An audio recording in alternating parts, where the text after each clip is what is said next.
ಜೊತೆಗಿದ್ದೆ ಅಲ್ವಾ ಮಚ್ಚ? ಹ್ಞೂ ಮಚ್ಚ, ನಿನ್ ಫ್ರೆಂಡ್ ಅಂತ ನಿನ್ ಕಷ್ಟ ಇರ್ಬೇಕಲ್ವೇನೋ? ನನ್ನ ಆಸ್ತಿ ಹೋದಾಗೂ ನೀನ್ ನನ್ ಜೊತೆಗಿದ್ದೆ ಅಲ್ವೇನೋ?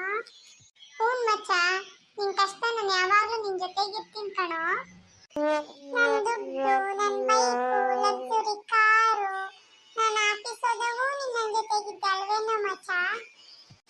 ಹ್ಞೂ ಕಣೋ ಮಚ್ಚ, ನಿನ್ ಫ್ರೆಂಡು ಅಂತ ನಿನ್ ಸಹಾಯಕ್ಕೆ ನಾನು ಇರ್ತೀನಲ್ವೇನೋ? ಥೂ ಅನೀಶ್ ನನ್ನ ಮಗನೇ, ನೀನ್ ನನ್ನ ಜೊತೆ ಇದ್ದಿದ್ದಕ್ಕೆ ನನ್ನ ದುಡ್ಡು, ನನ್ನ ಹುಡುಗಿ, ನನ್ನ ಕಾರು, ನನ್ನ ಬೈಕು ಎಲ್ಲ ಹೋಗಿ ಇವಾಗ ಕಿರ್ಪೇನಾಗಿ ಬೀದಿ ನಿಂತ್ಕೊಂಡಿದ್ದೀನಿ. ಹೋಗಲ್ಲ ನನ್ನ ಮಗನೇ, ದರಿದ್ರ ನನ್ನ ಮಗನೇ, ಎಂತ ಅನೀಶ್ ನನ್ನ ಮಗನೋ, ಫ್ರೆಂಡು ಅಂತ ಅನಿಷ್ಟ ಎದಕ್ಕೆ ಇರ್ಬಿಟ್ಟಿದೆಯಲ್ಲೋ. ಶನಿ ಶನಿ ಇದ್ದಂಗೆ ನೀನು, ಇನ್ನು ಮುಂದೆ ನನ್ನ ಜೊತೆ ಬಂದೆ ಬಾಟಲ್ ತಗೊಂಡು ತಲೆ ಹೊಡೆದಾಕ್ಬಿಡ್ತೀನಿ. ದರಿದ್ರ ನನ್ನ ಮನೆ, ಹೋಗಲ್ಲ ಅವಡೆ ಹೋಗು, ನಾನು ಶಾಟ ಹಿಡ್ಕೊಂಬತ್ತಿ ಹಿಂದೇನೆ.